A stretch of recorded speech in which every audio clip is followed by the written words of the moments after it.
Assalamualaikum warahmatullahi wabarakatuh. Perkenalkan, nama saya Bunga Intan Permatasari dari Prodi Sistem Informasi Angkatan 2021 di Universitas Trunojoyo Madura. Di sini saya akan menjelaskan dari modul 2 nomor 1, yaitu tentang umur. Kita jelasin yang pertama, yaitu yang pertama, kita mulai dengan cara membuat program untuk menentukan umur di aplikasi Python ini dan membuat file baru. Setelah kita membuat file baru, kita mulai dengan umur dan masukkan input umur, yaitu menggunakan integer. Ini nih ya, ini tuh integer bisa disingkat menjadi int. Karena umur yaitu jika dituliskan maka akan meminta masukkan angka.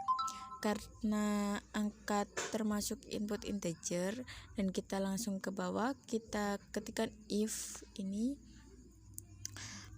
Ketikan if ini dari setelah kita ketikkan if atau diartikan jika umur lebih dari 50 tahun maka akan keluar print usia tua, dan setelah itu kita lanjut ke bawah, yaitu kita juga sama jika kita memasukkan lebih dari umur 25 maka di print atau di run maka akan muncul usia dewasa atau remaja gitu ya. Dan ini fungsi elif ini adalah jika fungsi membuat kondisi logika jika kondisi pertama salah, dan kita lanjut pada masukkan umur 17 ke atas atau lebih maka akan keluar jika di run maka akan ada usia dewasa itu atau remaja, dan jika kita masukkan umur di atas 7 tahun maka akan muncul usia anak-anak. Dan yang terakhir adalah else ini, fungsinya untuk di bawah umur yang diterangkan, maka jika di print akan muncul error atau tidak bisa.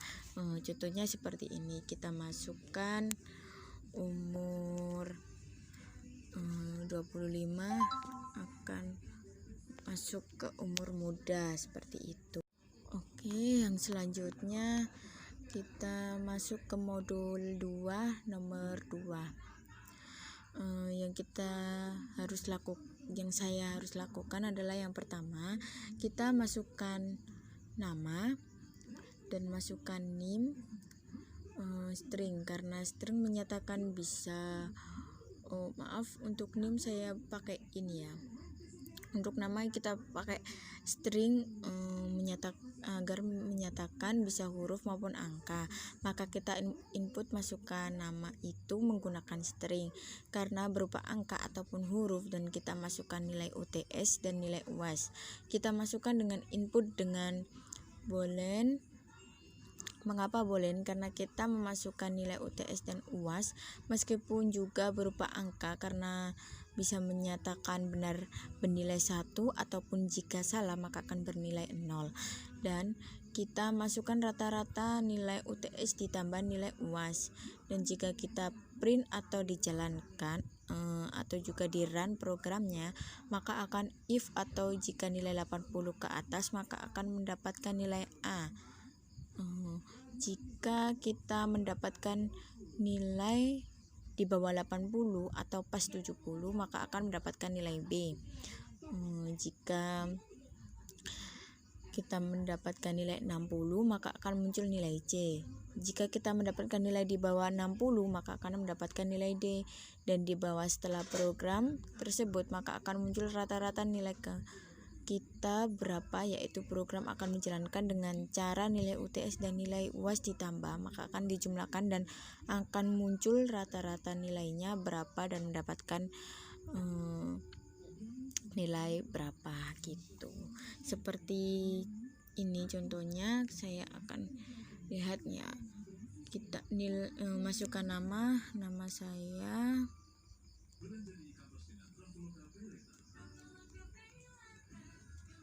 enter, masukkan nim. Untuk nilai saya kira-kira saya coba 90 dan ini 80.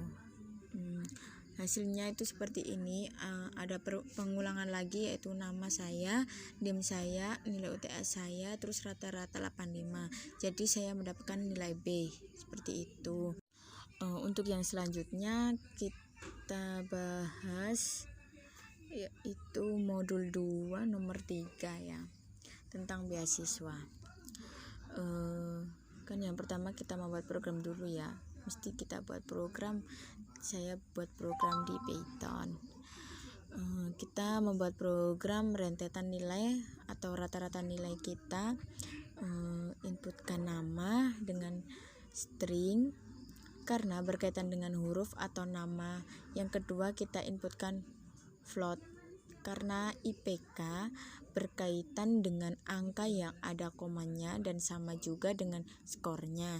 Kita inputkan dengan float. Setelah itu kita masukkan di bawahnya if, atau jika IPK kita adalah 3,0 atau di atas 3 dan skornya lebih dari 1100, maka akan muncul jika kita run atau jalankan programnya, itu hasilnya lulus beasiswa. Dan jika memasukkan IPK kita kurang dari 3 atau skornya kurang dari 1100, skor yang telah kita tentukan, maka akan muncul Anda tidak lulus beasiswa karena tidak memenuhi syarat.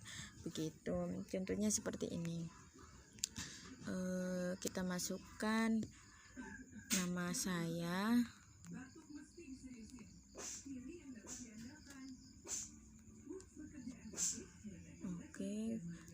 kita masukkan skor. Tadi skornya kalau nggak salah lebih dari 1100, maaf ya. Dan saya coba masukkan nilai lebih dari 1100, yaitu 1200. Kita coba. Terus IPK saya 3,5. Dan hasilnya itu lulus persyaratan beasiswa, seperti itu. Baik, yang terakhir kita membuat flowchart atau logaritm. Yang pertama kita deklarasikan string nama, NIM, soal. Setelah itu deklarasikan lagi NIM, UTS. Kita deklarasikan lagi yaitu nilai UTS, nilai UAS, dan rata-rata.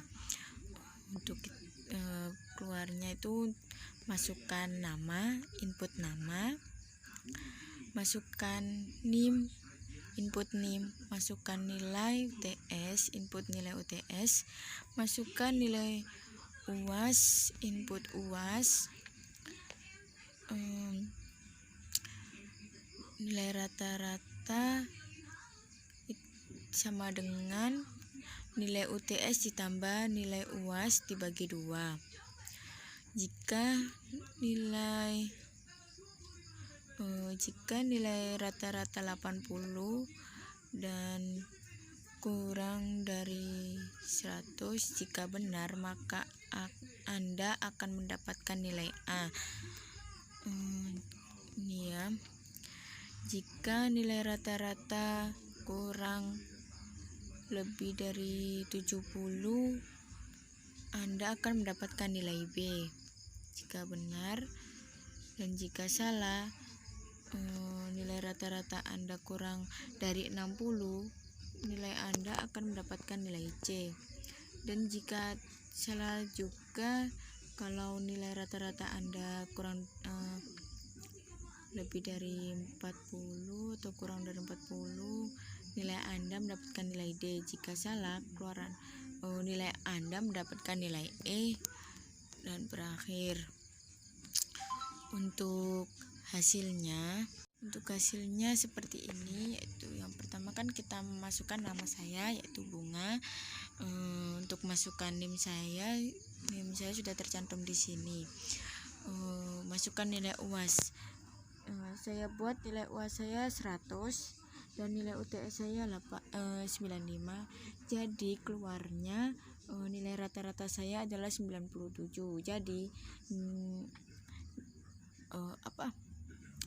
Jadi keluaran saya ini saya mendapatkan nilai A gitu. Begitulah sedikit penjelasan dari saya. Terima kasih. Wassalamualaikum warahmatullahi wabarakatuh.